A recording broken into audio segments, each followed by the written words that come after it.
একটা ছোট্ট রেস্টুরেন্টে এক সুন্দরী মহিলা অতিথিদের সামনে মধু মরিচে দিয়ে ভাজা মাংস পরিবেশন করছিল। কিন্তু অতিথিরা খাবারের দিকে তাকাচ্ছিল না, তারা সবাই দেখছিল ওই মহিলাটিকে। তার রূপ ছিল এতটাই সুন্দর যে তার সামনে সব খাবারই ম্লান হয়ে যাচ্ছিল।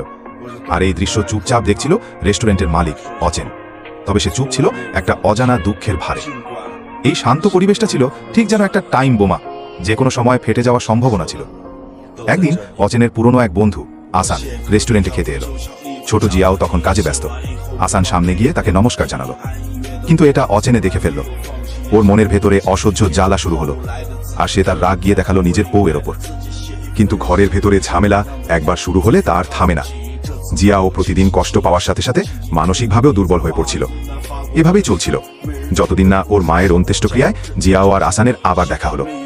ওই সময় থেকেই ওদের মধ্যে আবার ভালো লাগা শুরু হয়। আসান তখন জানতে পারে জিয়াওয়ের অতীত সম্পর্কে। কয়েক বছর আগে মায়ের চিকিৎসার খরচের জন্য জিয়াও বাধ্য হয়ে খারাপ একটা কাজ করতে হয়েছিল। সে প্রতিদিন হোটেলে হোটেলে ঘুরে বেড়াতো, কিন্তু বেশিরভাগ টাকাই দালালি নিয়ে নিত। একসময় সে এই জীবন থেকে মুক্তি চেয়েছিল, কিন্তু মায়ের চিকিৎসা অনেক টাকার ছিল, তাই সে কিছু করতে পারছিল না। তখনই তার দেখা হয় অচেনের সাথে। অচেন একটা বারবিকিউ দোকানের মালিক ছিল। তার শরীরে কিছু সমস্যা থাকলেও সে জিয়াওকে প্রথম দেখেই ভালোবেসে ফেলেছিল।